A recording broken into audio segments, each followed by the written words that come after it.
ئەو کاتتان باش هاوڕێیان ئەمڕۆ بەرنامەیەکی تایبەت لەگەڵ بەڕێز کاکشێک و تاڵەبانی دەکەین. کاکشێکۆ جگەلەوەی برازای کۆچ کورد و سکرتێری گشتی یەکێتی نیشتیمانی کوردستان و ئامۆزای ئەو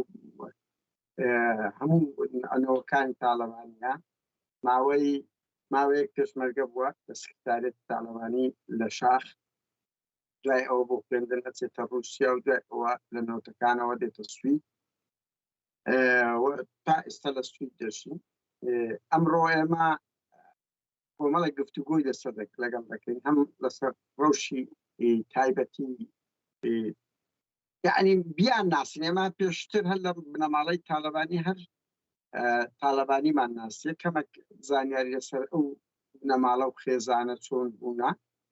دوای ئەوە دێنە سەر هەڵوێست هەندی هەڵوێستی کاکشێکۆل بە پێی فەیسبووکەکەی کە ئەو کەسێکی ڕەفتنەگری ئەو دەسەڵاتە ئەو دوو بنەماڵە لە فەیسبووکەکەی هەیە لە پرسیاری لەسەر ڕەوشی سیاسی لێ دەکەین. دوای ئەوە دێن باز لە کارەساتێک دەکەین کە باوکو و دوو خوشتی کاکشێکۆ بەناحەق لەلایەن سەرۆکجاشی ناپاک عەباسی بایزاغا شەهید دەکرێت و تا ئێستاکە چەندە هەوڵدرایە کە بنەماڵەی کاکشێکۆیەک لە بنەماڵەی قوربانیەکانن لە 53 بنەماڵەی قوربانیەکێک لەو بنەماڵن کە باوچی باتە دەکا برای سکرتێری گشتی پێشووی یەکێتی نیشتیمانی کوردستان لەگەڵ دوو خوشتی گەنجی بەدەستی چەتەکانی ناپاکەکانی عەباسی بایزاغا شەهید کراوە. کاکشێکۆ بەخێر بێ. خۆش سپاس دەکەم کاقادەکە. خۆشحاڵ هێنەوە یەکەم جارە لەگەیکەچی خودی بنەماڵە قسە بکەین، ئەگەر چێت و ڕەخنەگری وەکو ئێمەی. بەڵێ بە خۆشحاڵیەوە من زۆر سپاسان دەکەم بۆ ڕەقسانی ئەو دەرفەتە و هەر پرسیارێکتان هەیە لەسەر هەر شتێک من ئامادەمە، ئەوەندەی زانیاریمە بێ زانیاری تەواو و دروستام دەمێت. کاکشێکۆ مابوومان گوێمانە لە سیری ژیانی تاڵەبانی بووە، ساڵی چەند چیتە شاخ و ئەوە ئەگەر کورتەیەک لەسەر ژیاننامەی بنەماڵەکەی خۆتان مەسەڵەن مام جەلال چەند برایی هەبووە، چەند خوشی هەبووە، یعنی سیرەیەک لە ژیاننامەی خۆتانی خێزانی هەمێک خەڵک چکە و ژیانی و کەسە سیاسیانە هەرچەند ئێمە پرسیار لە تو دەکەین، بەڵام هەر فرسەتێکی باشە کە جەنابەت لەگەڵمانی و برازایی مام جەلالی ئەندە گفتوگۆت لەسەر یعنی ژیاننامەی خێزانی ئەوەی کە لەبارە ئەوی کە دەگونجێ وەکو ئەوەی چەند برا و چەند خوشکن لە چێ لەدایک بوو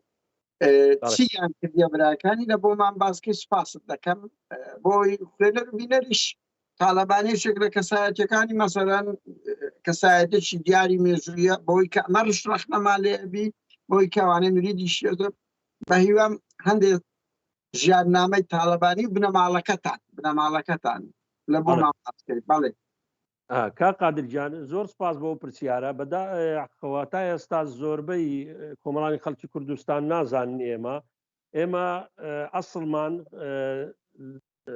لەو تاڵەبانیەی نزیک کەرکووکە گوندێکە نزیک لە کەرکووک لێەوە هاتووین بەرە بابی گەورەمان کە شێخ مەحموودی مەلازەنگەنە بووە تەریقەتی ئاینی وەرگتووە لە شێخ ئەحمەدی هیندی لاهووری کە بە هاتووە لە هیندستانەوە لە شاری لاهورەوە هاتووە و هەر لەبەر ئەوەشە ڕەحمەتی شێخ زەنجی مامم ئەو شێخ لاهورێ ئێستا بەناوی ئەوە کردووە کە لە لاهورەوە شێخ ئەحمەدی هیندی لاهوری لێەوە هاتووە. عەلا کولین من لە ئەوەیە ئەگە بتوانم کورتەیەک ناوی باو باوپیرم و دوایە بێمەوە چۆن تاڵەبانی دابەش بوون لە کوردستان. من ناوم شێرکۆ کوڕی شەهید محەممەد ساڵح، باپیرم بورهان نووری غەفور مەلا مەحموودی زەنگەنە. مەلا مەحموودی زەنگەنە نۆ کوڕی هەبووە لەو قڕانە ئێمە لە نەوەی شێخ غەفورین کە شێخ غەفوریش ئێستا مەرقەدی شێخ غەفور لە تەکیەی تاڵەبانیە لە ئەوە لە کەرکووک و هەموو جارێ ڕەحمەتی مام جەلال کە دەچوو بۆ کەرکووک شێخی تەکیەی کەرکووک بانجی دەکردەوە باپیرە گەورەتان لێرێ هەر نەبێ وەرە فاتحەیەکی لەسەر بخوێنە. دوایوی شێخ غەفور مەجموعەیەک مەسەرەن لەوانەی باپیرم و مەجموعەیەک برا بوون ئێمە لە باپیرمان شێخ بورهانە ئامۆزای هەبووە شێخ نوورەڵڵا شێخ ئەفلەر جا ئەوانەی نەوەکانی بڵێن کوڕەکانی شێخ غەفور تاڵەبانی کەوتونەتە کۆیە و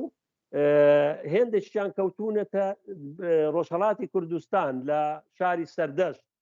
ماونەتەوە یعنی من بۆ خۆم ئەو کاتێک کە لە دوای پێشمەرگایەتی چوومە ئێران بە خزمەتی ئەو شێخانەی تاڵەبانی لە ساری سەردەشت کەوتم شێخێکی ئەوەیان مابوو بە مەلا عەبدوڵڵا مەشهورە ئێستا چۆتە ڕەحمەتی خوا بە خزمەتی گەیشتم ئەو کاتە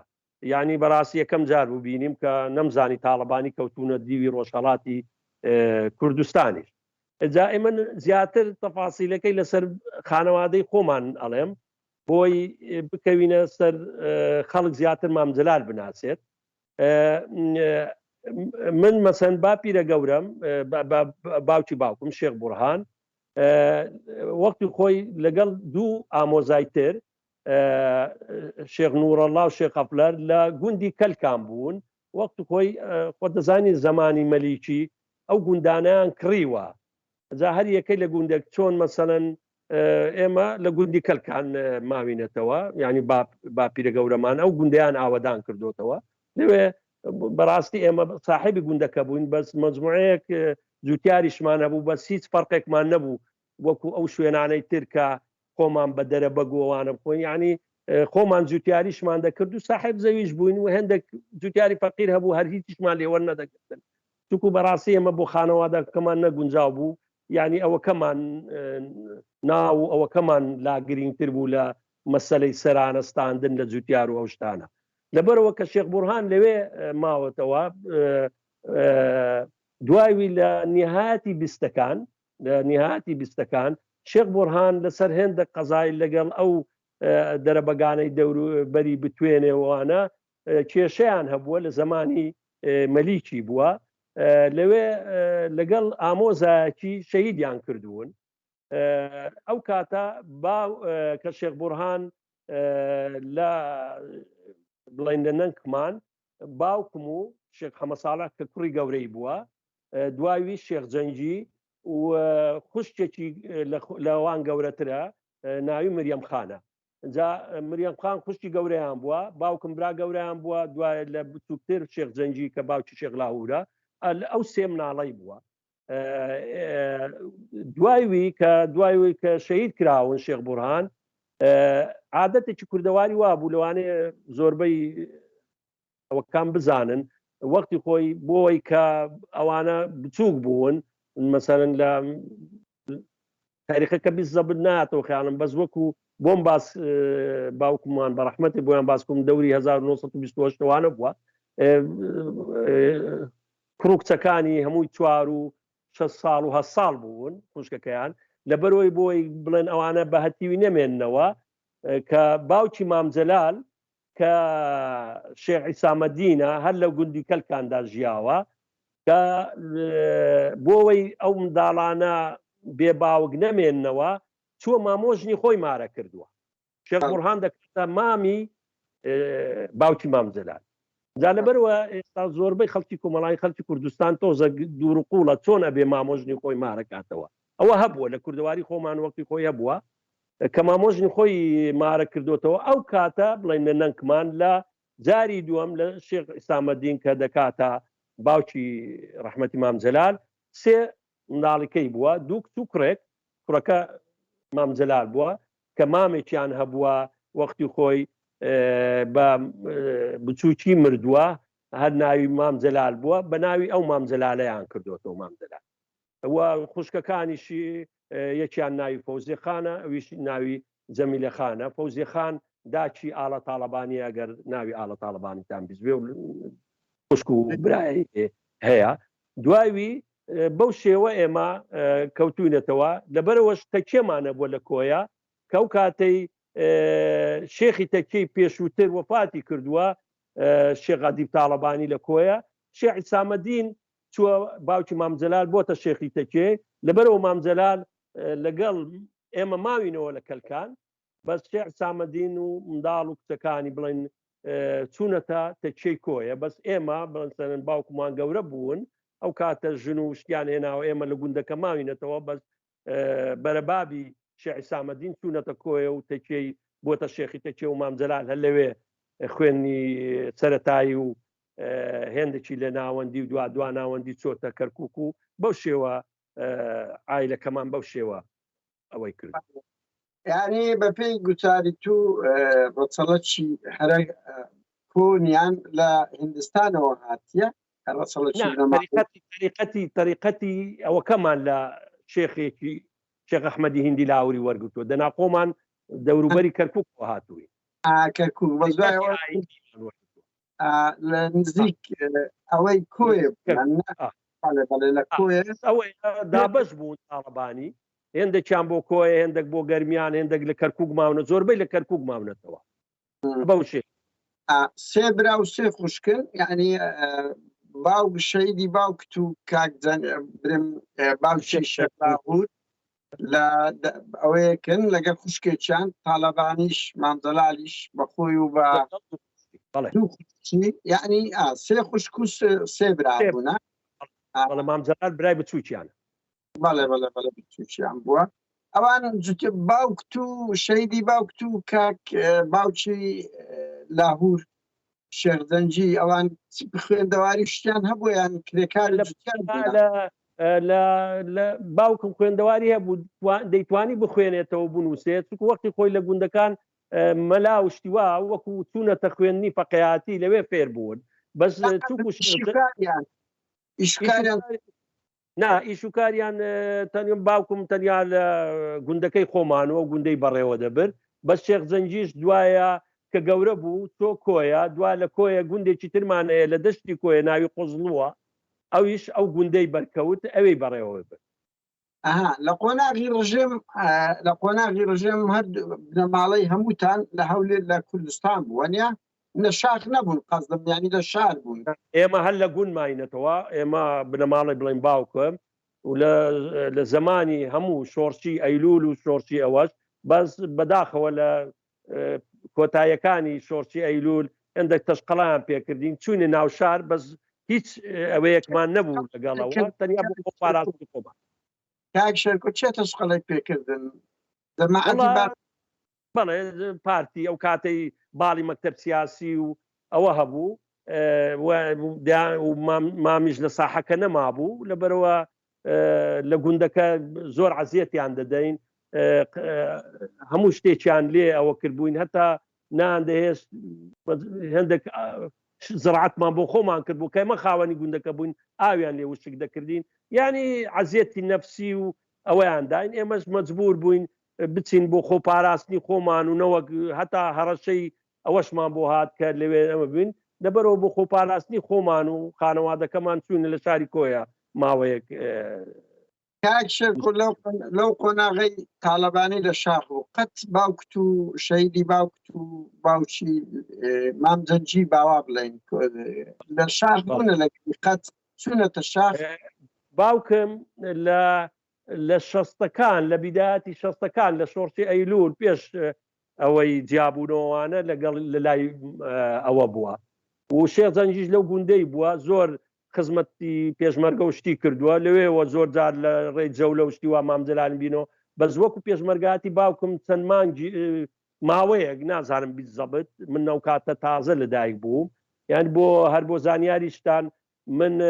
هەر مامی ڕەحمەتی ناوی لێ ناوم شێرکۆ چونکو لە بیدایەت لەگەڵ مام بوو لە جەولەیەکی دوور و درێژ ئەو کاتەکە من لەدایک بووم باوکم لە ماڵەوە نەبووە لەبەرەوە کە دایکم بە ڕەحمەت بێ بۆی گێڕامەتەوە کە هاتۆتەوە لە جەولە دوور و درێژەکە لەگەڵ مام لە دەستەی پێشمەرگاتی پاسەوانن مام بووە گوتوێتی مامزەلال بە دایکم گوتووە براژن ئەڵێن کوڕێکتان بووە ئەویش گوتوێتی ئەدی ناوی چ لێ ناو گوتوێتی وەڵا وەم زانی کاکن نایەتەوە بە باوکمی دەگوت کاکە برا گەورەیان بوو مام وە بزانی کاکن نایەتەوە لەبەرەوە وەکو پشدەریان ناوم لێ ناوە حەمەی حەمە ساڵحی باوکم بە حەمە ساڵە مەشهور بوو مامزەلالیش گوتوێتی ناوە کاکم بۆ هێنایەوە من ناوی لێ دەنم شێرکۆ بەڵێ باش ناوەکی کوردی بەشی ئەوە کردی کاک شێرکۆ با بچینە سەر تەوەرشکا من سەیری فەیسبووکەکەم کە تۆ سەنگەری لاهوور شێخ زەنجید گرتووە و ڕخنەیەکی زۆر لە ئەوە دەگری لە باڵی کوڕەکانی تاالبانی دەگری وە کەسەشی ڕخنەگری ئەو دەسەڵاتە لە پۆستەکانت خۆت نیشاندایە ئایا تۆش ناڕازی ئەو ناڕازی بوونەت تا بەر لە هەشتی تەمووزە یان پێشووتریشە و لە قۆناغی تاالبانی کاک قادر زۆر بەداخەوە من هەر لە وەختی خۆی کە لە سویدیش بووم هەر لەسەر داوای مامی ڕەحمەتی گەڕامەوە لە 2000 نهاتی 2004 گەڕام و لێرە شوکارێکی باشمە بوو بەس مام داوای لێکردم وتی وەرەوە خزمەتی ئەوەی بکات چوم لەوێ من دێمەوە گوتم بە شەرتێکە من ئەوەیەکی ئەکادیمیمە وەلو من لە سەرەتای دامەزرانی یەکێتەوە لە کۆمەڵی خوێنکاران لە بەغدا بە تەنزیمینیانی ئیشمان کردووە دوایە بە پێشمەرگایەتی و دوایە لە وڵاتی سۆڤێتی کۆن لە جەبەی کوردستانی و کاتە دروست بوو لەو گەڵاو هەواڵانی لەوێ پێکەوە دەمان خوێن نوێنەری یەکێتی بووم فترەیەک و لەوانە لە سویدی زۆر لە تەنزیمەکانی یەکێتی بووم وەکو تەنزیمات بەس لەو کاتی کە گەڕامەوە بۆ خوێندن وازم یعنی دوور کەوتمەوە لە حیزبایەتی توم ناحەیە ئەکادیمیم وەرگرت کە ئەوەم وەرگرت هەتا دەوری 2010 بەس بەداخەوە دوایش لەسەر ئەو مەسەلانەی گەندەڵی و مندەڵی وەکو مەمانان دەڵێن کە ئێمە لە پەروەردەی سوید بووین کە لێرە وڵاتێکی پاک و دەبێ بە دڵسۆزی و بۆ خەمی خاک و خەڵک و ئەوە دەبێ ناندێش ئەو لەو ئیتیجاهەوە ئیش بکەین بۆیە ناعیلاج گەڕامەوە بۆ سوید و هەرچەندە ئەوەیەکی خزمەتێکی زۆریشم لەوێ کرد و بە شایەدی هەموو لە زانکۆی کۆیە بە خوێنکار و مامۆستایان من ئەو پەڕی خزمەتم کردووە بەبێ ئەوەی کە یەک تەحەدا یەک کەس دەکەم کە شتێکم لەسەر هەبێت تەنیا لە خزمەتکردنی کۆمەڵانی خەڵک و خوێنکار و مامۆستا لەبێت چەند گەڕایەوە سوید کاک شێرکۆ نەتوانێت خۆی لە 2010 من لە زانکۆ لەوێ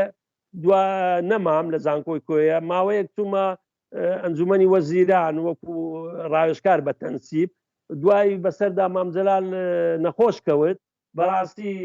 دەمەویست پرۆژەی ترم هەبوو شتی ترم هەبوو ئەویست نەخۆشەکەی مام ڕێگای نەدا بیبین و ئەو شتانە و لەبەرەوە خێزانیشم لێرە بەسەردا نەخۆش کەوت و گەڕامەوە بۆ ئێرە و بەداخەوە 54 ساڵ خێزانیشم وفاتی کرد جا لەبەرەوە هێندێک شتی خانەوادەیی بوو نەمتوانی لەوێ بەردەوام بم بەس بۆ مەسلەی پرسیارەکەت من تەنیا بۆی بزانی کە من لەبەرەوە ئەو خاڵم ئاماژە پێکرد کە من لەو یەکێتیانەی کە ئێستا قورانی مامجەلال خۆیان بە یەکێتی دەزانن یەکێتی نوێوانە ئێمە یەکێتی ڕاستەقینەکەینە ئێمە خاوەنی یەکێتینە لەبەرەوە ئەوانە خەیاڵیان خاوە کە ئێمە بڵێن ئێوە دەرکراون خۆیان دەرکراون خۆیان دۆڕاون خۆیان سەر لێ شێواون ئەوە لەبەر خاڵ یەکەم کە جوابی پرسیارەکەت پرسیاری جوابی دووەم کە هەموو ئەو شتانێک کە کردوویەتی دژی شێغلاور بەنسبەتەوە کە دەمەوێت ئاماژەش بەو شتە بکەم ئەگەر بەو حسابە بێ هەردوو لە ئامۆسا بن و ئەگەر هجومی سەر لاکەی تریان بکەم لەبەر ئەوە نییە لەبەر سیاسەتەکانیانە لەبەر خودی تەختی خۆیان کە کوڕی مامجەلالین من وەکو کوڕی مامجەلال کاک شێرکۆ تخوا ببوورە لێرە قەوسەگەنی لە سیاسەتە چپاوێر و قوبات نیگەرانی بەنمونە لە ئەوەی شێخ لاهوور ئەوەتری جا باشە من کۆمەڵانی خەڵکی کوردستانێکەمە شاهد شتەکە زۆر دیارە بە سێکوچکەیەکی دوو برا و پورێک ئەو کۆدێتایان کرد بە هیچ و خۆڕایی خۆت هەموو کۆمەڵانی خەڵکی کوردستاندان زوانی دوای کۆنگرەی چوار یەکێتی ویستی بێتەوە سەرپێ بە حەقی خۆی 902 سەوتی هێناوە بە لە عرف و عادەتی هیچ دنیایەکدانە چ لە دەرەوە هاوسەرۆکێک خاوەنی 902 کورس ئەوە بێت دەنگ بێت کە ئەو خاوەنی 700 شتێک بوو و ئەویش بە پشتیوانی بوو دەنا ئەوەندەشی نێدەهێنا شانازی پوریان خاوەنی 200 شتێک بوو ئەویش بە زەبری پارە و ئەوەندە دەنا ئەوەندەش مەحبوب نەبوو ئەو شتانەیان کردەوە 902 ئەوەی بێ بەم کۆدێتایەک بڵێ تۆ دەرکراوی شتیوان نییە لە هیچ عرف و عادەتێکی دنیا نییە من تەنیا لە بەروە پشتیوانیم لە شەغلاوە کرد بڕوا بکە بۆ من هیچ لایەکیان مستەفید نەبووم لە هیچ لایەکیان من تەنیا لەبەرەوە احترامی کوڕانی مام جەلال دەگرم ئێستاش احترامیان دەگرم و خۆزگا شتیان دابایە مستعید بووم لەو عمرەی خۆشمەوە بچم پاسەوانیان لێ بکەم بچم لە پشتیان بەس بەداخەوە هیچیان تێدا نییە لەبەرەوە ئەو شتانەی کە ئێستاش ئەوانەی کە هەڵخەڵەتاون لە دەرێ هەڵخەڵەتاون من ئەو عبارەتێکی هەیە کە زوو بەکارێنین دەرکراوەکان دەرکراون بەس منیش جوابیە دەڵێم دۆڕاوەکان دۆڕاون و نەتیجەکەشی ئینشاءڵڵا وردە وردە ئەگە پشومان هەبێت دەردەکەوێت لەبەرەوە ئەوە خاڵی یەکەم بوو کە ئێمە خاوەنی ڕاستەکەنی خاڵی دووەم شتەکانی کەی دەیکا هەموو حیزب و پەیرۆ و پرۆگرامی خۆیەیە لە پەیرە و پرۆگرامدا نییە بەکەیف خۆی دیداری یەکێتی بە درۆ دیدارێکیان دروست کرد هاتن کۆبنەوەیەکیان کرد بە زەبری پارە بەخشینەوە و سارە بەخشین و خەڵکێکی زۆریان لەو سەرکردایەتی و بەڵێ بەس کاکشێک و زۆربەی سەرکردایەتی لەگەڵی بوو لە کاتێکدا سەرکردایەتیەکێتی زۆربیان پێشتر سەر باش هاوسۆز بوون لەگەڵ لاهور شێخزەنجی بەدا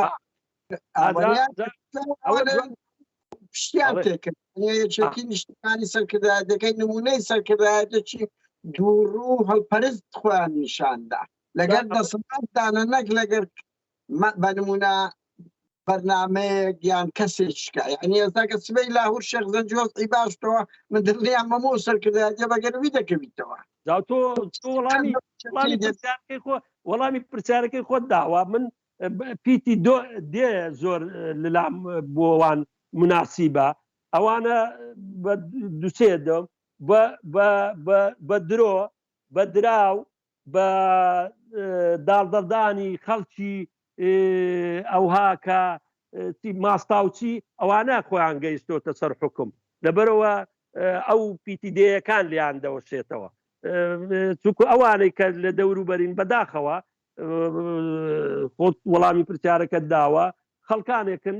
نانەوێ پۆست و لەو پای خۆیان تێک بدەن ماونەتەوە ساحیبی کورچەکەی خۆیانن وەکو جاران دەمانگووت سەرۆکی هێرێم بەڕێز مەسعود بارزانی کورچەکەی گرتووە و زۆر لە فەیسبوک دەیگوت لەو کورسیە نامەوە بەڕاستی ئەوانە یەکێتی جوانە لەبەر پۆستوانەکە من ئێستاش عیلاقەم لە زۆریان ماوە لە ڕێی مەسنجەرەوە پێیانەڵێم بەڕاستی شەرمە ئێوە خۆش ئێستا کاکشێک و لە بنەماڵی تالەبانی لەگەڵ چیهانیان پەیوەندیت خۆشە من ئێستا لەگەڵ بیدایەت لە سەرەتایی ئەو کۆدێتایە لەگەڵ کاک قوبات پەیوەندیم زۆر باش بوو لەگەڵ خودی کاک بافڵ پەیوەندی مەبوو لە ڕێی وەتساپەوە نامە و شتمان دەنووسی زۆریشم داوا لێکردن کاگێ یعنی خودی خۆی چوم یعنی وەکو پارانەوە لێیان پارامەوە خوێنی شەهیدانی پێدادان گوتم با بەگەر لەبەر هەر شەهیدەکانی ئامۆزاکان و مامەکەی خۆتان نەبێ خوێنی 24,000 شەهیدەکە کاکە سیاسەتکردن وا ناکرێ کاکە غەڵەت بە غەڵەت هەڵە بە هەڵە تا ناکرێ ئەبێت دەبێت پێک دانیش بوو کاک شێرکۆ دەڵێ هەڵە بە هەڵەمە بەس هەڵە بە هەڵە لەوەی زیاتر چییە تۆمەتت بخەنە سەرێ بڵەن ژەهر خوار کراوە ئێدە باشە کو ئاوای جا بۆ معلوماتت زۆر لە خزمەکان چوون بۆ لای دوای ئەو مەسەلەی ژەهر خواردنەکە با کۆمەڵاتی خەڵک کوردستان چاک بزانن باشی گرنگە لەسەر لەو مەحبەینەکە ئەو ململانەیە بوو ئێوە وەکو بنەماڵەی تالەبانی تسان کرد لەو شەڕی زۆر لە سەرخەت بوو من بەداخەوە لێرە بوومەوە کاتە خێزانم لە یعنی دوای نەخۆش کەوتنی و مردنیوانە بوون بەسەرتا لەبەر مناڵەکان نەمتوانی بچمەوە لە کاتی کۆدێتایەکە بەسیە زۆر لە خزمەکان محاوەلەیان کرد خەڵکی دڵسۆز ناویەکیتی دەرەوەی یەکێتی چوون بۆ لای بەس بەڕاستی ئەو کابرایە سەری لێ شێواوە بۆ خۆی بە هێندێک دەرمان و شتیواوە تووشی زوعفی قەلب بوو هێندە تەختیتی قەلبی بۆیان کردبوو ئەوەی کردبوو وەڵاوە نەتیجەی ژەهرە دواز دەرچوو هیچی نییە باشە ئەگەر یەکێک ژەهر خوارد کرابێ بیسەلمێنە لە دادگا وەڵام من ئێستا بزانم یەکێک ئامۆزایەکم یان هەر کەسێک برادێکم ژەهر خوارد کە دەتم لە دادگا کاتی ئەدی کوا هەر بۆ خۆشی دوای ژەهرەکە هەمویان بە کاگمەلا بەختیار و بە وەستا حەسەنتەوە و بە نازانم بافڵ تاڵەبانیتەوە هەمووی گەنج بوونەوە وەڵام من ڕۆژێک هەر بەو خزمانەی خۆمان گوتم مارە پێکەکەم لەو ژەهرە بۆ بنێنم بۆ ئێم نیشگەت بۆ سەر بەڵام بە پرسیارەشکە بکەین ینی تو زۆر تەهەجمی مەسەڵەن ڕەخنت لە پاڤێن و قوبات کرد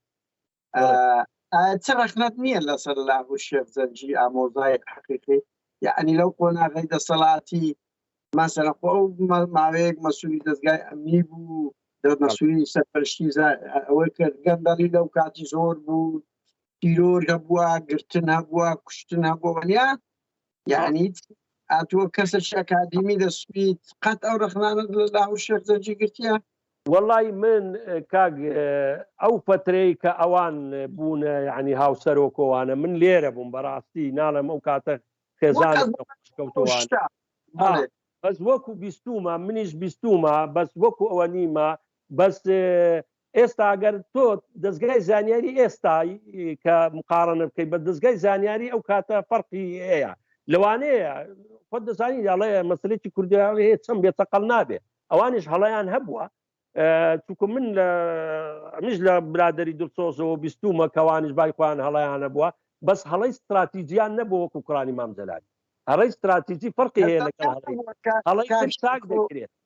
هیچ گەندەڵی و مەسەلەن گەندەڵی تەقە لە خەوت و لە قۆناغی ئەودا مەسەلەن کۆمەڵێک کەس تیرۆر کرا من نامەوێت تووشێوەکەم بەزیانی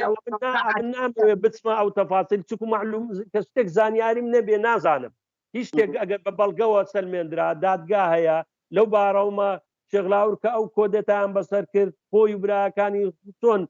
چوونە بەردادگا و دوا پاکانە دەرچوون دەبار لەو کاتەش کە ئەو گەندەڵی شتانەی کە تۆ لە خەڵکەوە بیستوتە و خەڵک کوژرا و خەڵکی باچووبان لە دادگا شکاتیان لێکردبان دادگا دەرەچین بەس خۆ دەزانی لە کوردستان هیچ دادگایەک هەیە دەرەقەتی لەسەر قسەی مەسەلەی دادگا هەر وەکو نوکتەی لێهات دوێنێ برادێک کە و ڤیددیۆی شەید بوونی باوکمانم بڵاو کردەوە برادێک بۆی نووسیوم ئەڵێت ئەرێ ئەگەر ئەزانن هەباسی بایزی باڵواغایەوانەی کوستە بۆ نایانقەنە دادگا جا گوتم کاکیدا ئەمن چۆن بکەمە دادگا ئەوە لە لای بنەماڵی مەسعود بارزانی داڵدەدراون و بە دەرەجەی وەزیر و بە ئەنواعی امتیازات ئەوە کراوە منیش کە برازای مام جەلالی ما ئەو هەموو ئیش و کارە و پێشمەرگاتی و خاوەنی شەهیدی زیندومە یەک شتم نییە موچەیەکم نییە لە کوردستان تەحەدایان دەکەم لەبەرەوە ئایا کەس دەتوانێت مەسعود بارزانی و بنەماڵەکەی یان بافڵ تاڵەبانی و ئەوانەی کە ئێستا ئەوە دوو بە ئاشکرا دوو کەسی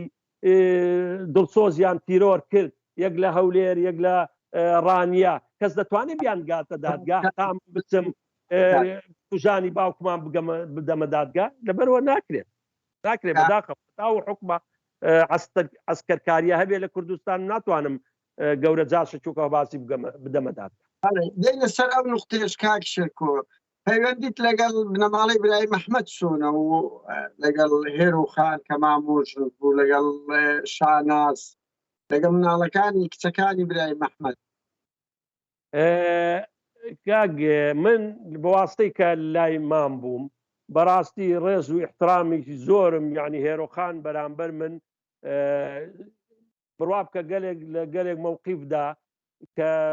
عازیشمان دەبوو لەگەڵ مام ئەو کلیلی چارەسەری پێکێنانەوە مام بوو یان و مام و برازاتی جاری وایە ئەوەمان هەبووە خۆتان سوء تەفاهمیش دەبوو لەگەڵ مام و برازا لەو کەسانە بووم لەو تاڵەبانیان بووم بڕوا بکە خۆم وەسف نەکەم لەگەڵ مامجەلال زۆر ڕاشکاوانە قسەم کردووە لەسەر شتی ناحەق زا لەسەر خانەوادەکەمان بێ یان لەسەر دەرەوەی خانەوادەکەمان بێ حتا جارێک بۆ زانیاری مامجەلال گەورەترین کەس لە ناو یەکێتی نەتوانیوە ڕخلەی لێ بگرێ بەداخەوە ینی هێندێک ینی مەسەلەکەەوە نەبوو ئەیانزانی تووڕە دەبێوانە زۆر جار من ڕقنەی ئەوەم لێ دەگرت بەس لەسەر ئەوەشەوە احترامی گرتم قەت نێشکاندووم جارێکیان هەروە بۆ خۆشی بۆ ئەوەی کە ئەوە ڕخنەیەکی زۆرم لێگرت تووڕە بوو زۆر لەوەکەم زانیم دەموچاوی تێک و بانگی کردم گوتی دەزانی ڕۆڵە من چێم گوتم بەڵێ تۆ مامجەلالی گوتی باشە دەزانی ئەو قسە ڕقانە چۆن دەتوانین لەگەم بکەی بەس من لێت قبول دەکەم لەبەرەوەی باوکی ڕەحمەتیت یعنی باوکم کاکم دەیگوت کاکم جارێک گوتوێتی شێرکۆم زۆر خۆش دەوێت دڵی عاجز مەکە جا لەبەرەوە گوتی لەبەرەوە من دەنا سزم دەکەم هێندێک جار لەسەر ئەو قسە ڕقانە لەبەرەوە من خۆشەویست تایبەتمە بوو بەس بۆ مەسەلەی هێرخان بەڕاستی هێروخانیش مامۆژنێکی زۆر مطیع بوو زۆر منی خۆش دەویست زۆر جار یعنی من جارێکیان مامجەلات چوو بۆ ئێران سەفەرێکی ئێرانی کردبوو دائیمەن خۆی مامجەلات خزمەتی نەدەکرد چەند جارەمە گلەیمان دەگوت بابە من ڕۆڵی جان ئەگەر ئەمە خزمەتی بکەم ناممە و مامجەلالە هەدیە هێنابوو بۆ هەموو سەرتیپ و ئەوانەی کادری سیاسی وانە هۆدیەکانی دیار بوو منی لەبیر چوو بوو هەدیە یان سەعاتە یان قەڵەمە یان شتەوەڵا دواوی وەختی خۆی قەڵەمێکی هەبوو قەڵەمێکی ئەوە ئێستاش ماومە بۆ یادگاری هێرۆخان چوو بوو قەڵەمەکەی خۆی کە بە هەدیە دابوویانە قەڵەمەکەی خۆی بۆ ناگوتیەوە مامت بۆ هەدیە بۆ نام بۆی من دڵم حاز نەبێت دەبە خۆشەویستەکەی ئەمە هێرۆخان بەڕاستی تایبەت بوو ژنێکی زۆرە بوو بەداخەوە ئێستا ئاگای لەو وەزعانە نییە دەنا قەت قبولی نەدەکرد هەتا کوڕەکانی شبن قەت قبولی ناکە یەکێتی بە وەزع بگات چونکو هێرۆخان شەرا هەتا وەسفی کەی کەمە بڵێ شێرکۆ پێت وایە هێرۆخان ئێستا ئەگای لە هیچ لەو ڕۆژی وەڵا تەندروستی ڕێگای نادا لە ژوورێکدایان ناوە و ئاگای لە هیچ دنیایانە بەداخەوە تەندروستی بەڵێ ئەو مردنەی ئەو کۆچی دوای مامجەلالی بەو شێوە سەدمەیەک بوو لە مێشتی داوە و هەموو تووشی دایی ئەوەی لە بیرچوونەوە چۆ کەس ناناسێت کاک شێرکۆ بەڵام زۆر باز لە گەندەڵی نەوەکانی تاالبانی و ماڵی برای مەحمەد دەکرێتن شتەکی وات ئەتوچلتیان لەسە دەزانی ینی لەو تجارەت و باز لە سەرپەرشتیکردنی مۆنۆپۆلی بازرگانی و تجارەت و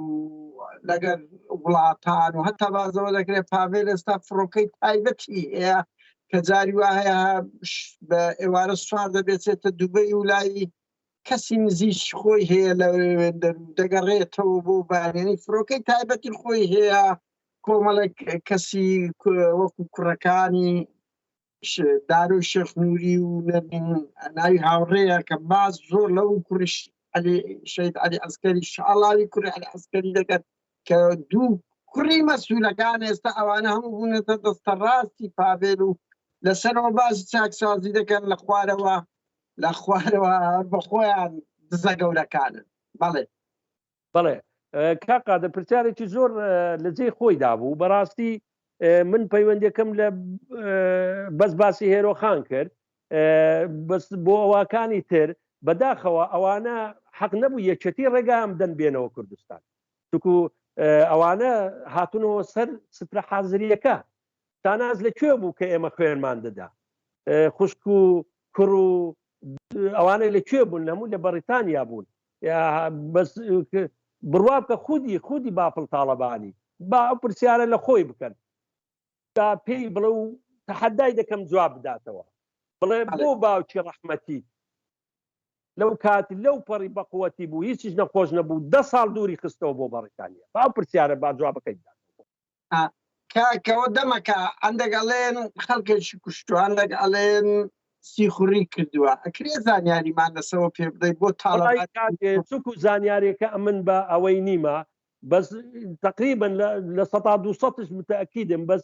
چونکو هێندێک شت هەیە دەمەوێت هێندێک لەبەر احترامن بۆ کە کوڕی مام جەلالینە چووکە ئەوە شکاندنی کەسایەتیە شکاندنی کەساتی کوڕی مام جەلال کەساتی مام جەلالیشە پێم خۆشە لە مەزدەڕێکی کەوە بزانن بەس تەنیا با پرسیارێکی لێ بکەن ئەگەر ڕێگاتان نەبوو لە کەشە نزیکەکانی خۆتان پێ بڵێن باوکت بۆ 10 ساڵ دووری خستیەوە با جواب مامداتەوە من جوابەکە ێزانم بەس نایڵم احترامن لە بەرگۆڕی مام جەلال بەڵێ بەزستا پاڤێل تالەبانی کاک شێکۆ ئەو پاڤێل سەرۆکیەکێتی و ڕەمزەکی یعنی شێک لە بڕیار دەستەکانە و ژیانی ئەوانە هیچی پریڤات نییە و تو کەسێکی ئەکادمی و ڕەخنەگری یعنی هەمومان دەزانین تالەبانی ئەمە بەخۆم دووجار باسم کردیا کە هەندێک باسەکەن ڕەوانی ئەمریکای لاتینی کردیا تا شاردیتیەوە کێشەیەوە بووە بەس بەهەرحاڵ ئەمە زەخت زۆر ناکرد دەتوانم وەکو دەڵێ لێترۆ دەکرد دەمێ وەکو سویدی دەڵێن یعنی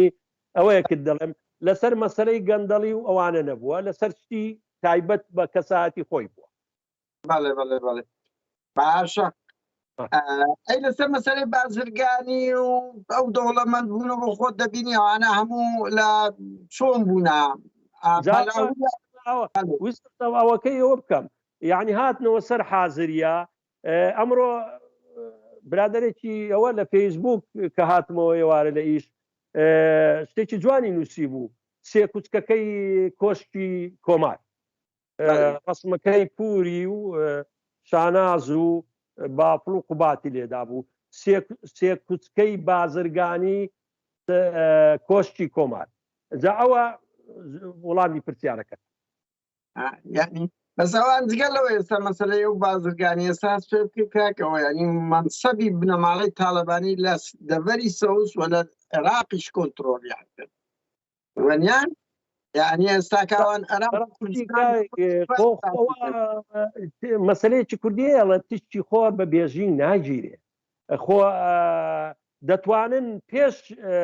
فترەی شێخ لاهور و پاش فترەی شێخ لاهور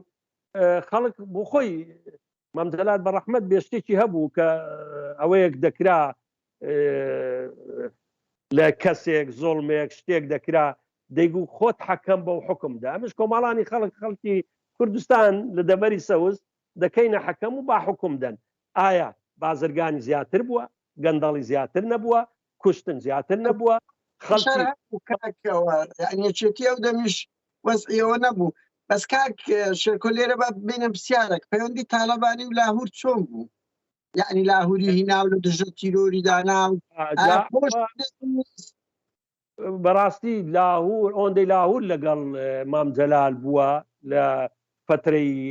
گەنجێتی و کە گەڕاوە لە بەریتانیا کوڕەکانی خۆیەوەندە لە لای نەبوون کوڕی ماڵێ بوو بەڕاستی یا من جارێک هەر بۆ زانیاریت کە من برازایی بووم یەکەم جارم کە لە دوای لە سوید گەڕامەوە لە دوای شەڕی ناوخۆوانە لە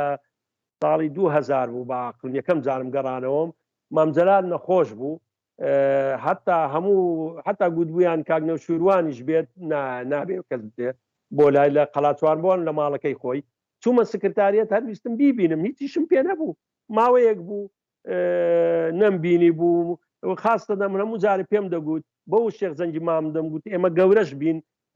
باوکاتیمان هەر سۆزی باوکاتیە سەرنیە بۆ مناڵ بێ بۆ گەورە سۆزی باوکاتی دایمەن بە هەردووچیانم دەگوت ئێوە لە جێی باوکیش بن لەبەرەوە مام جگە مام بوو لە جێی باوکیشمان بوو چوومەوە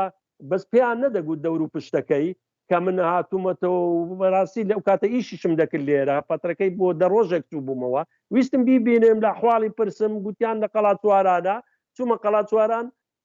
ئەو کاتە لە شێخ لاهور تازە لە دەورەیەکی زدە تیرۆ لە ئەمریکا هات بووە لە کاتی من ویستم بڕۆمەوە ڕێگەیان نەدام وڵات دیتم مش لە مێژ بوو نەمدی بوو گوتمەوە لاهور دەمەوێت بچمە مام گوتی تۆ هاتوویەوە گوتمەرە وڵا 5-6 ڕۆژێکی لێرە دەمێنمەوە بڕوا بکە هەر یەکسەر گرتمی و چوومەە مام جەلال قەت شتیوانە بووە لە شاقی جوانە بووە بە بێجامە دانش بوو لە مەتبەخەکەی و شاگەشکەش بوو کە منی بی حتا وتی چەند ماچێکی زیادی لێکردم خۆی دایمەن 1-2 مات دەکرێت مام و برازایان کە خزمێک لە ماوەیەک یەکتر نەبینن سێ چوار ماچی زیادی گوتم بە پێکەنی وتم مامە و ماچە زیادانە چین گوتی کوڕم زۆر سەربەرزم بە تۆ چووک و پێشتر خەڵکیکەی لە ناربوو لە چنە ناو یەکێتی لە بنەماڵی خۆمان بۆ خوێندنەوەوانە گوتی تۆ خوێندەکەت بە سەربەرزی چووک و بەڕاستی لەسەر ئەوەی وی ڕۆیشتم لەسەر ڕۆشنایی وی ڕۆیشتم لە شاخ ئەو پێشنیاری کردم لە مەکتەب سیاسی لەگەڵ مەجموعەیە کوڕە شەهید بووین کوڕی شەهید دکتۆر خالیدی ئەوانە چوون بۆ هێندێک بۆ خوێنی دکتۆرا و هێندێک بۆ خوێنی بەکەلۆرێسەوانە دا لەبەرەوە لاهور ئەوەی نەبوو ڕەتبوونەوەی نەبوو کوڕی ماڵی مامجلال بوو لەسەر سەکەت و هەموو شتەکان هەموو پرس و ئەوەکان مامجلال هەر هیچ حسابی بۆ کوڕەکانی نەدەکرد بەداخەوە من شتێک نوکتەیەکی خۆشت بۆ بگێڕ بۆ لەسەر مامجلال ئەوە بۆی کۆمەڵانی خەڵک بزانێ ئەوە خزمێکی تاڵبانیە بۆ کاتێک لە کۆیە قسەمان دەکرد یعنی ئیشم دەکرد لە زانکۆی کۆیە گوتی جارێک مامی ڕەحمەتی جامام ئەو زۆرە نوکاتانەی هەبوو زۆر بە نوکتەی جەرگ بڕیشی جاریوات لە بەرامبەرەکەی دەدا گوتی خزمێکی تاڵبانەکانی لای دەوروبەری گەرمیان بوو دکتۆر بوو لەوێ دوو خوش ینی چوار کوڕن گوتی بانجی کردم گوتی فلان کەس وەرە دەزانی باوکو دایکت دوو جقنە و دوو هێلکەیان هەیە جا گوتی ئەو برادرە بەمنی گوتی شەرمیشم گوت بڵم ماما من لە جقنەکانم یان لە هێلکەکانم یعنی بەڕاستی ئەمنیش ئێستا دەڵم بریا بە خۆزگە مابە بە مامم گوت با بریا بە ئەو دوو جقنەشن نەبە بەڵێ بەڵێ کاکەوە شێرکۆمەدە چین سەر بابەتی سەرچکە ئامانجی ئێمە بوو شەیدبوونی باوکتە بەدەستی عەباسی جاش عەباسی بایزاغا بۆ من دەبێ یەک شەرز بدەم بۆی خوێنەرەوە نەبێ ما کاک شێرکۆ یعنی ئەوەمان کرد کە نەچینە ناو قوڵایی هەموو مەبابەتێکی سیاسی و من نەسمە سەر ئەندێ مەسەلا بۆیە ئێمە بابەتی سەرچیما ئەو شۆ ئێستا لەسەر شەهیدبوونی باوکی کاک شێرکۆ و براکانی باوکی دوو خوشکەکەیەتی بەڵام ئێمە هەندێک لەو پرسیار و زانیاریانەمان لێ کرد ئەگەر ناوەکو گوتم ئامانجیمەوە نەبوو کاک شێرکۆ محەلیلێکی سیاسیان ئۆپۆزیسیۆنێک لێرەوە بی ئێستا ئێمە باز لە ڕووداوەکی مێژوویی گەورە دەکەین کە برای تاڵەبانی لە تۆڵەی ئەوەی هێزی پێشمەرگەی کوردستان ئامۆزایەکی عەباسی بایزاغا دەکوژن لە چالاکێکدا ئەوان دەچن بێویجدانانە برای تاڵەبانی باوکی کاک شێرکۆ لەگەڵ دوو خوشکی گەنجی لە کاتی خەوتندا دەکوژن بینە سەر ئەو دۆسیەیە بۆیە کە نەچینە نامدۆشت بەهۆی تێنەگەن ئێمە سازش دەکەین یان ئەوە تا بەسکو ئامانی سەرچیمە گفتوگۆکردن بوو ئەوە ڕێککەوتین کە بینە سەرەوە کاک شێرکۆ تۆ باوکت ئیشی جوتیاری و شتی دەکرد ئەوەی ئێمە بزانین حادیسەی شێوەی شەیدکردنی چۆن بوو ئەگە لە بۆمان باسکەری کەمێک لەو بوارەوە بەڵێ من وەختی خۆی لە تەلەڤیزیۆنی کەناڵی گەلی کوردستان لە کۆیە بەڕەحمەت بێ ئەوەیەکیان هەبوو قادر بەشدار ئێستا چۆتە ڕەحمەتی خوا چوین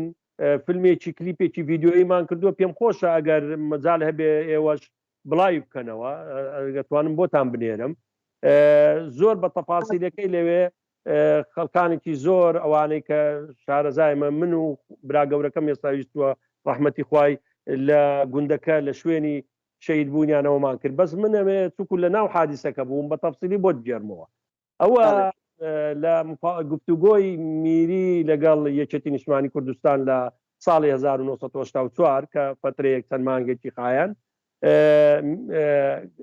حکوومەت لە ئاخیرەکەی دەیویست پەشێمان بێتەوە وردە وردە کەوتە کوشتنی خەڵکانی دڵسۆزی ناو یەکێتی و جا هەرچەندە ئێمە لە شەیدکردنی مامە ڕیشە و سەید کەریم و باوکم و خوشکەکانم بەس ئەوەی خوشک و باوکەکانم باوکم و خوشکەکانم لەسەر ئەوە بووە کە ڕۆژی پێش شەید بوونیان ئامۆزایەکی هەباسی بایزی لە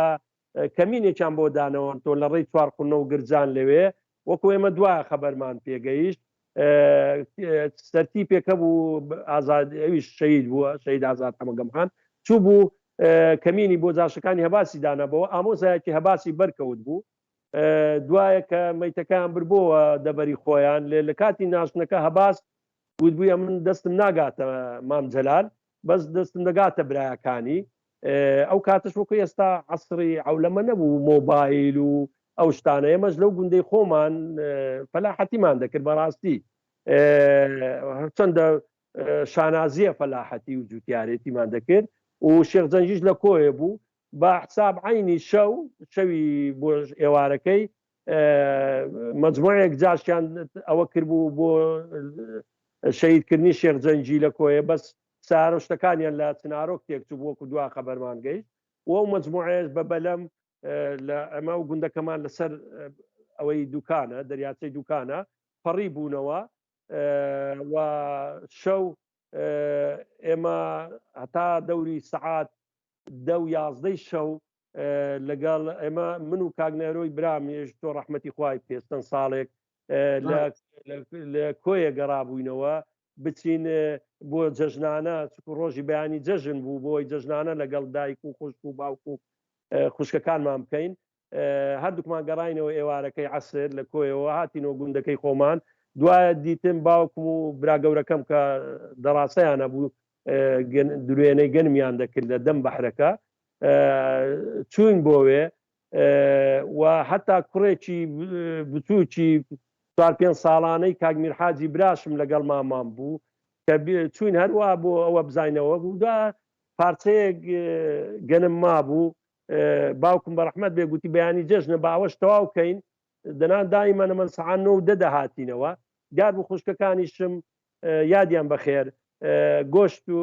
بەرخوشتیان سەربڕی بوو گۆشتیان برژان بوو بە حساب ئێمە بینەوە ئێوارە نام خۆین و بۆ بەیانی زوو هەستین و ئیش نەکەین چکو لە گوندوانە لە گوندەکانی دەور و پشت دێن بۆ جەژنانە و عادەتی کوردەواری کۆنا بۆی خۆمان حازرکەین بۆ بەیانی جەژن بەداخەوە جەژنەکان لێکردینە ڕۆژی ڕەش ئەوە بوو کە هاتینەوە دەڕاستەکەمان لە لای مەردارێک ڕاگرت لە دەم بەحرەکە ئەوە دەهات هاوینان مەڕوشتی دەهێنا بۆ پوش و شتیوە و بۆ مەڕەکانی بە هەر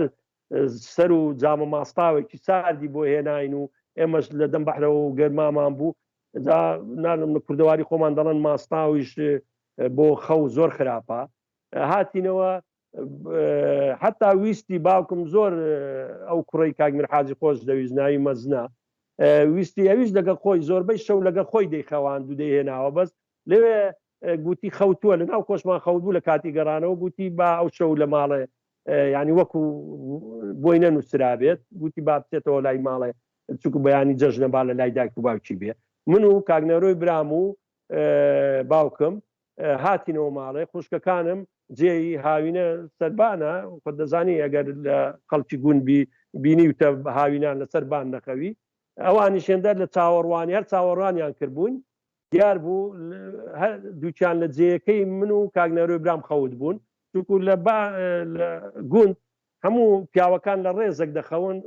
ئافرەتەکانیش لە ڕێزێک دەخەون ئەوان کەوت بوونە لای باوکمان هەتا ئەمە گوتم هەڵیان ستێنین بە کاگنەرۆی گوتی باوکم بە ڕەحمەت بوت لیان گەڕێ با ئەو شەوەیەوە لە جێیەکەی وام خەوت چی تێدایە بەیانی مادەم خەویان لێکەوتەوە بۆ خەویان دەڕزێن ئەو بوو بەداخەوە شەوێکی تاریکاوی بوو سەعات 1 شەو بوو کە من بە خەبەر هاتم شیان بەسەر مندا هات من و بە شەیدی زیندوماینەوە بەڵێ کاکشێرکۆ چ بەروارەکە و ڕۆژە ناخۆشە بۆ بیستونەوەی لەسەر 1984 هەردوو خوشکت شەید بوو لەگەڵ من حادیسەکە خۆم پێڕانە گیرا مۆم زانی لای ماڵە برا گەورەکەمە خۆم پێڕانە گیرا و هەستام و ڕاونم بەسەوەن دەستی خۆیان وەشان بوو وەتا هاتینەوە بەڕاستی تقریبا 3-4 ڕێزە کلاسیکۆپیان لێ بەتاڵ کردبوون زۆر بێڕوحمانە شەهیدیان کردبوون بە هیچ ڕانەگەیشتن یان یەکسەر شەهید بوون سەماڵتان لەسەر بانەکەمان ڕستاندیانی هەر پێنجیان ڕستاندی ئێمە سوتفا بەر نەکەوتین و ئێوەلاوێن دەرە لە سەربانەکە بوون ئێوە تو براکەش عینی وەکو پەنجەی دەست ئەوە پێکەوە خەوت جا ئایا سوتفەیە خوا ئێمەی ئەوە نەکردبوو یان هەرویستویانە مەسەرەن دەزانن لەوانەیە خەبەریاتیانە بێ وەکو ئێمە پیاوەکان لەولا دەخەون هەر پیاوەکان ژنەکان نەکوژن بەعکس دوا ژنەکان لەوێ بوون یانی نازان شتەکان لەوێ بوون دەبێت شتێک ببێ یعنی یاخود دەرسی ترسنۆک و لەرزۆکیان هەرەوەندە پێڕاگەیش بن و لە ترسان هەڵات بن کاردانەوەکان چۆن بوو کاک ئەو دەمیکە کاردانەوەکان چۆن بۆ دەمیکەوەکان قادر کە ئێمە ئەو کارە ساتە دڵتەسێنمان لێ ڕوودا بەڕاستی بۆ بەیانی خزمەکان چوون هەندێک خزمی ترمان بەهاناوە هاتن و چوون خەبەری کۆیاندا و جەنازەکانمان برنەوە کۆیە و لە کەکۆنی لە قەبرستان کەکۆن ئێستاش لەوێ ناشتراون بۆ ڕۆژی دوایژمام ئەو کاتە لە جەولەیەک و کاتی ناڵم گفتوگۆی میری بوو لەگەڵ یەکێتی لە دەشتی کۆیەوە هات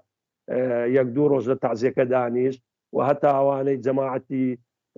بڵین ئەوانە هاتنی حکوومەتی عێراقی ئەو کاتە و نوێنەری عێزەت دووری و مدیرە ئەمنی شیمال وانە هاتن بۆ تازیەکە لە مزگەوتێک بوو هەتا مامێمەی بان کرد و گوتی ئێوە کستان کوشتووە ئەوە براکی منتان شەی کرد ئەوە 5 کوڕی لە جێگایە و یعنی وەرحاصل شتەکە بوو و دوایە خۆت دەزانی من لەوانەیە چکو لە لای مام دەزانم قوتابخانەیە مام جەلال بۆ ئەو شتانە قەت ئەو بیری تۆڵەکردنەوەی نەبوو بڕوا بکە ینی سیفەتی زۆر سیفەتی ڕاستە لەو ئاخیرەی کە هاتوۆتە ناو لەوانەی پێش و تریش هەموو کەسێک قابلە بۆ هەڵە و هەڵە ئەوە ناکەمەوە و تەپاسیلانەوە بەس بۆ هێندێک کشتی زۆر احترامی ڕێزی کە سوکاری شەیدی دەگرێت نەیدەویست لەسەر مەسەرەن لەسەر برا و خوشتی خۆی کێشەیەک دروستکە دوایش هەتا ئەمن ئەو کاتە لە خوێندن و شتی بووم گوتیان لە بکوژانیش خۆش بووە دوا لە یعنی من چەند جارێکیش گلەیم لێ کرد لە کاتیەوەی بکرێتەوە چۆن خۆش بۆ سڵحی لەگە کردنیانەوەتە بەبەر بەێ سۆڵ تەنیا بۆ مەسلحەتی کە ئەو جۆرە ئەوانە بنەبەر بکرێن تۆڵەسەندنەوە نەمێنێت لە ناو کۆمەڵ کوردەواری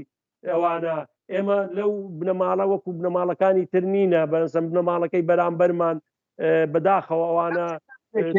خەڵکیان کاکشێوان مەسەن لەبەر ئەوی بنەماڵەکی یەکێتی قوربانی بوونە یعنی ئەوە نەبووە بڵێ ئێوە غەدرتان لێ کردبن بنمونە ئەوان هاتوونە خەڵکت سڤیل باوکت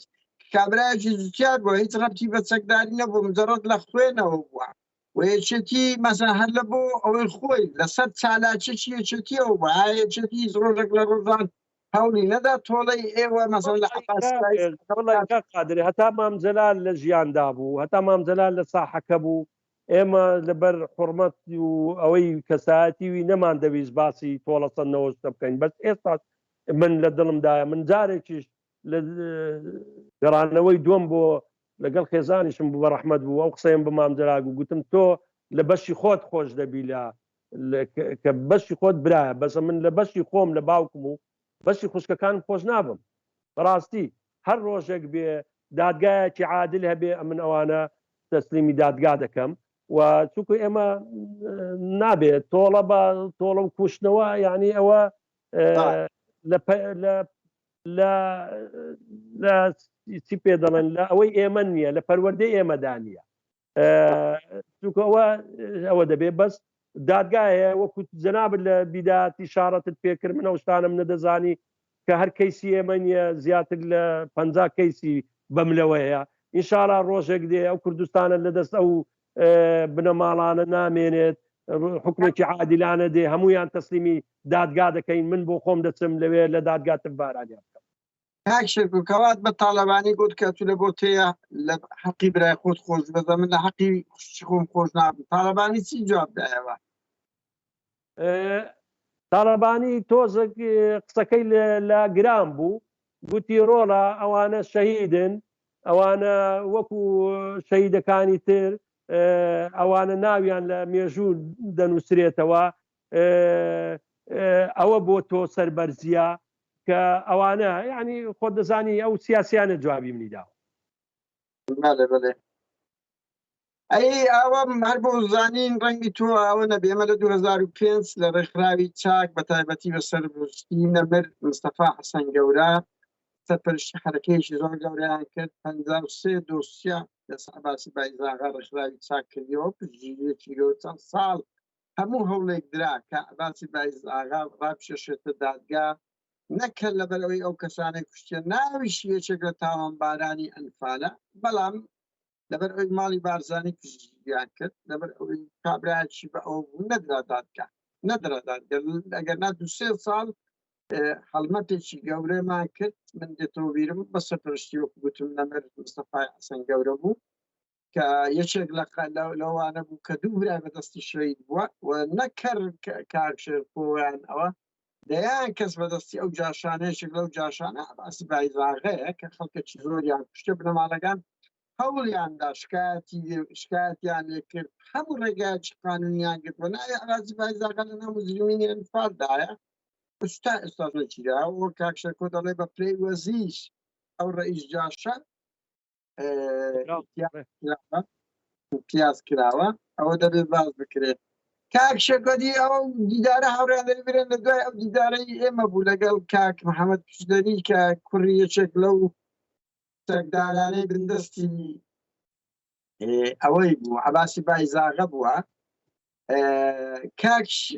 شێرکۆ کەستا سکرتێری تایبەتی شاناز برای محمەدە کۆمیتار لەسەوەی چێ کاک شێرکۆ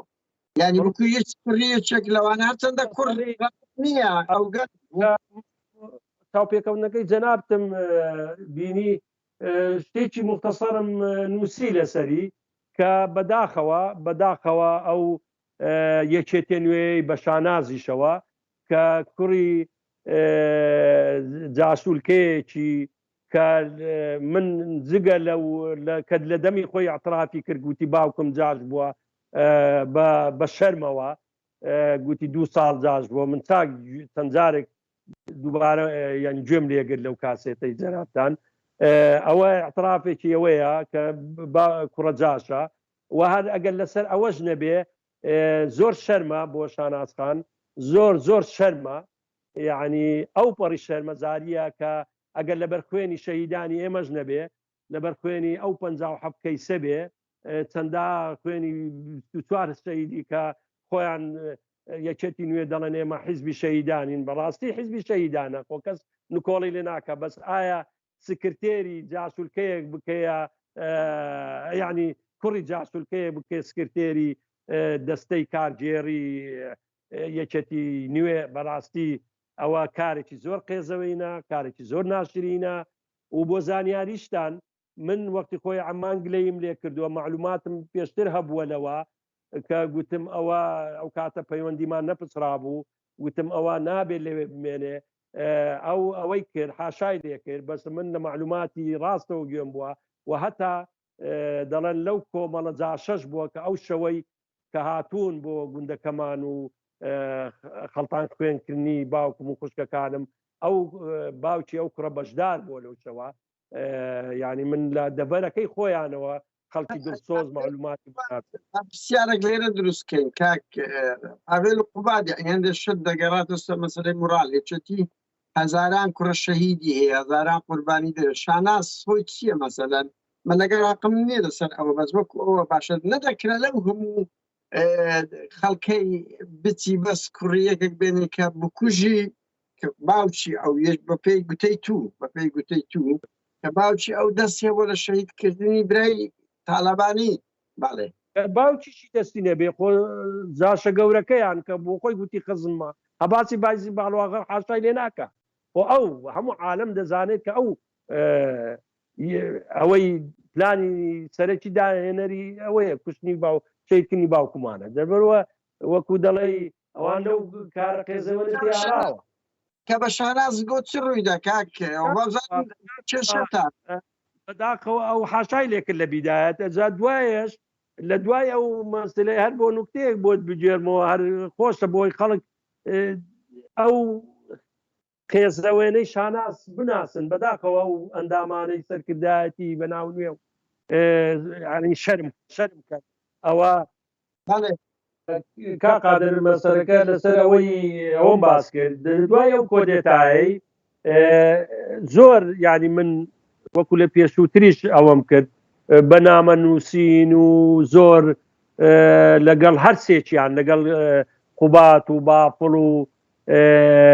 شاناسەوە بووم کە ئەو وەزعاوات تێکمەدەن هەڵە بە هەڵەچان ناکرێ جار لەسەر مەسلەی شەید بوونی باوکمان دیار بوو آخر جار شتێکم لەسەر نووسی بوون زۆری پێ ناخۆش بوو من دەزانی زۆر بە ڕەخنەی ئەوە دەگرم لە جێی خۆی ڕەخنە دەگرم دیار بوو لە دەماری ئەوە بوو شەوێکی درەنگ لە وەتساپەوە دەبینم دووسێشتی زۆر بێ مستەوانە بەڕاستی ئەوەی مستەوای نییە ئەمان پێم گوتی ینی نووسینەکانت هێندا بێڕێزیە ئیوەی نییە وەڵامت دەمەوە توکو ئینسانی بێڕێز دوو لە ڕووی ئێوە ئیوەی نییە ئینسان جوابی وەڵامی بداتەوە بەس یەکت پێ دەڵێم گوتم لەبەر بێڕێزیەکەت بێزم نایە وەڵامت دەمەوە جا ئەو وای نووسی و دەماری گیرا بوو بە حساب ئەوەکەم تەواو نەکرد گوتی بریا بە تۆ لە جیای پەپولەکان بای بە حساب من لە جیاتی خوشکەکانم بە جادەوەرە ئەوە دەستەی کارگێڕی بێ ئەتو لە وەڵامی کە پێی گوت چۆن دەکرێت کوڕی یەکێک لەوانەی کە بەشدار بووە بە پێی ئەوەی تو لەوێ ئەوە حاشای لێ دەکرد لەو پرسیارە دەردەچوو نەیدەوێرا بێتە ناوە پرسیارەوە بەزە من تحقیقم کردووە هەر لە دوای ئەو دانیشتنەی تۆ ئەو چاوپێکەونەی تۆ لە هەندێک هەواڵان کە پێشووتر لە کوردستان بوون و لە نزیک شاناز ئیشتیان کردووە و ئەو شتیان پشڕاست کردەوە کە ئەو کوڕە جاشە و شاناز هەموو ئەوەیەکی داوەتێ و حتا ئەوانەشیان پشڕاست کردەوە کە جەنابەت پێی گوت کە حتا هەندێک شتی داMPسی و شتیشی لەگەڵ ئافرەت و وانەش و هەڕەشەی لێکردوونەوەوانە جا بەداخەوە ئەوە پیرۆزیان بێت وێنەکە نەما داوای بردن دەکەم باش کۆمەکی پرسیارمان نەماگەرە تو پرسیارێکی یان سەرنجەکەت هەبی سوپاس دەکەین کاتێکی زۆرمان ئەوە کرد وەڵام من تەنیا لە دوایەکەی دەمەوێ ئەو زۆر سپاسان کەم بۆ ئەوە بەو هیوای کە بە ئەوەی خۆی بڵاوی بکەنەوە بۆی سوودێکی هەبێ بۆ کۆمەڵانی خەڵکی کوردستان بۆی لە هەردوو بارەوە لە مەسەلە سیاسێکە لە مەسەلەی ئەو کارە ساتە دڵتەزێنەی بەسەرخانەوە دەکەمان داوە خەڵک بزانێت کە توکو بەڕاستی پێشووتر زۆر لە دانیشتەکان زۆر خەڵک باز دەکا ئەڵێن هەردوو لامان پێکەوە دەسووتێنن بەداخەوە من یەکێتی ئێستا ناڵێم یەکێتی ئێستا من دیفاعیان لێ ناکەم چووکو ئەوانیش وەکو بنەماڵی بارزانی شتی خراپتریان کردەوە بە ئاشکرا عەقید هاوکاریان لە تەنیش کچەکانی منداڵەکانی سووتا ئەوە بنەماڵی بارزانی نێوانێش هاوشێوەی ئەوان بن ئەو زۆرە عەمەلیە قسەزەوانە بکەن ئەمن دیفاع لە پێشووتر دەکەم هەندێک جار زۆر بیستومەتەوە لە کۆڕ و کۆبوونەوەکان و لە چاوپێکەوتنەکان یان لە NRT بەداخەوە خەڵکی وا دێنن وەڵا هەردوو بنەماڵەکە وانە کەسیان ئەوە نەبووە شەید بوونی نزیکترین کەس کە برا و برازای مامزەلال شادیەوە دەدا کە ئێمە بە خوێنی سەلمان دوومانەکە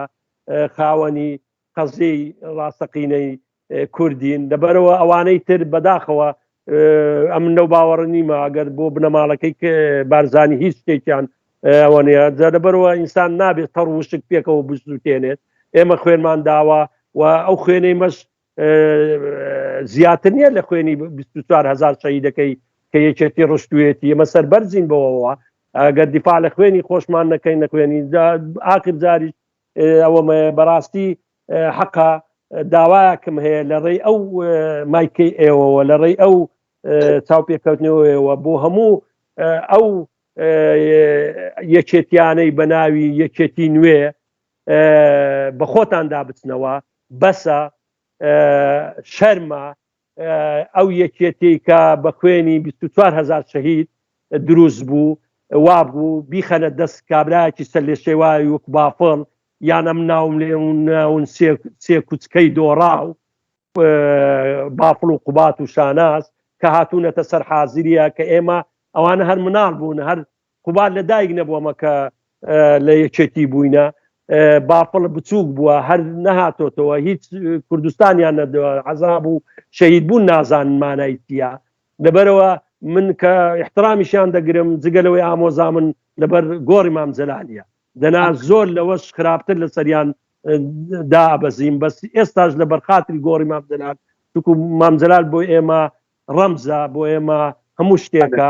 دەبێ باوی تێدا بێڵینەوە بەو هیوایەی بەخۆ بکەنەوە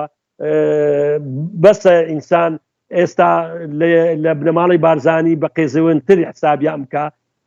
زۆر زۆر شەرمە ئەو برادەرانە پێشمەرگەی دێرین یەکێتێ کۆنەکان مەکتەب سیاسی کۆنەکان کەەوەی کە ماندوو بوون بەو شۆڕشە بەو یەکێتیە کۆ ببنەوە پێیان بڵێن ستۆپ ستۆپ ستۆپ کاک شێرکۆمە زۆر سپاس دەکەین وەکو دیارە دووبارەش دەکەم و منە ڕێزگرتن ناچمە سەرەوەی بەڵام یەک سەرجگەس بچووکە گەلێن تووڕە نەبی قۆناغی هاتنە پێشەوەی کوڕەکانی تالەبانی بڕوا بکە بەشێکی گرنگیان تالەبانی ئەم پاڤێلی هینا پێش کردە سەرۆشتیرۆ ئەو دوای ئەوە خوبەیە وڵات لە قۆناغەوی لە ئێرۆ شاناز مەسئولی ڕێخستنەکانی دەرەوە بوو یعنی کەمێک ڕوشی ئەوش من وعدم پێدا کە ناچینە ناو مەسەلەی سیاسی بەداخەوە کاک قادر وەڵام هەیە بۆ قسەیەش مام جەلال لەو ئاخیرەی کە نەخۆش کەوێت دوای ئەوەی پێشووتر کە هاتە ناو شار زۆر زۆر زۆر زۆر تەسلیمی ئەو بنەماڵەی ئیبراهیم ئەحمەد بوو کەوت زێر تەسیریان لەبەرەوە بەداخەوە من ئەو کاتە نزیک نەبووم لێوەی بەس مام جەلال باشترین شاید بۆ مام جەلالی کە یعنی وەستانی یعنی ئەگەر هەموو خەڵکی کوردستان من شادی هەموو خەڵکی کوردستان شاید بۆ دەدا وەستانی خوێن ڕشتنی ئەوە بەردەوام بوونی شەڕی ناوخۆ مامی ڕەحمەتی بوو کە بۆ خۆی بە سارەکەەوە ئەچوو بۆ مەسی بەبێ پاسەوان بەس بەداخەوە ئەوانی هیچ قەدری ئەوەیان نەگرت و من شتێکی زۆر ئەوەشە بەداخەوە ئەو ئێستا ئەو معامەڕی کە ئێستا کردیان بۆ هێنانە پێشی مێردی ساناز بۆ سەر کۆمار ئەوە شتێکی باشە توکۆ مەوزوعی ئەمڕۆیە باسی بکەین لە دوایەکە ئیشارەتی پێ بکەین ئەوە ڕێکەوتنێکی نهێنیە لە نێوان شاناز و لەتیف و کوڕانی مام جەلالی و بەرهەمیان بەو دەردەسەریە بێت و قادر توخوا بە ئەو قسەیەتەوە وکەم من لە کەسێکی هەرە نزیکی خۆمەوە کەو کاتی ڕفراندۆم مەسعود بارزانی هاتە برۆکسل لە ئەوەی ئەوروپا ئەوەی کرد دیعای بۆ ڕفراندۆم دەکرد لە کەسە هەرە نزیکی خۆمیەوە پێی وتووە گوتوێتی بڕۆن لە ناو یەکێتی شانازم بۆتەم بێکەن هەتا پێش کۆدێتا بڕۆ بە سایتەکەی شانازی داوەرەوە بزانە چەند لەوانێت جەنابیشت دیبێ چەند دژی بنەماڵی بارزان بۆ لە کولپویەکوونێکی لە شەوێک کا کۆدێتایان کرد بنەماڵی بارزانی بوونە پاکانە و هیچیان لەسەر نییە لەبەرەوە ئەوە ئەو کۆدێتایە بیدایەت بوو بەسەردا کە لە ناو خودی حیزبەکە بۆی تەسلیمی بنەماڵی بارزانی کەن و ئێستا لە ئاخیرەوە دیاریشە بوونی سەر کۆمار کە پارتی شانازی پێوە دەکات دەڵێن ئەوە پێشنیاری کاک مەسعود بارزانیە پیرۆزیان بێ ئەو جۆرە یەکێتیە بە هەر لە خۆیان بێت و ئینشاڵڵا و هێز و قووەتیش کاک هێز و قووەتی هیچ نییە قەزافیش قووەتی هەبوو سەدام حوسێن قووەتی هەبوو مبارەک من هەموو جارە پێیانەڵێم ئەوانە چنە هەموو ڕۆژێ جلی عسکەری لە بەردەکاوە دەزانێ دەرکراوەکان دەرکراوە ئەوە بە کەڵکی دێ بەخوای حەرەت پاسەوانەکەی خۆی تۆڵی لێ دەکاتەوە ڕۆژێک بێت کە ئەو زوڵمە مەسلەیەکی کوردەواری هەیە دەڵێ پەتی زۆڵم لە ئەستوریدا پترێن ئینشاڵڵا زۆر سپاس دەکەین کاک شێرکۆ سپاس بۆ کاکە ڕەزەری گوڵیش کە ساعتە کوچارێک کە لەگەڵمانە سپاس بۆ هەموو بینەر و جێگرانەش کە ئەو کاتێخوان بە ئێمە دەبەخشن ئێمە وەکووتمان کاک شێرکۆمان هێنا بە هەوڵی ئەوەی کە ڕووداوەشی مێژووی دوێن لەو چەند ڕۆژەوە بریندارێکمان لەگەڵ سکرتێری تایبەتی شاناز برای محمد کرد کە ئێستا خانمیەکەمی عێراق ئەمڕۆ خۆی نمایش کرد لەم ڕوانگەەوە بەرنمەیە دروست بەڵام ئێمە هەر هەوڵماندا هەندە پرسیار ئەڕاستە کاک شێرکۆکن کە بە تۆچی گەورەوە وەڵامی داینەوە سپاس کاک شێرکۆ زۆر سپاس بۆ کاک ڕەنجبەر سپاس بۆ هەموو لایەکتان هەر سەرکەوتوو بن لە بەردەوام بن لەو ئیش و کارانە زۆر سپاس بەتەواو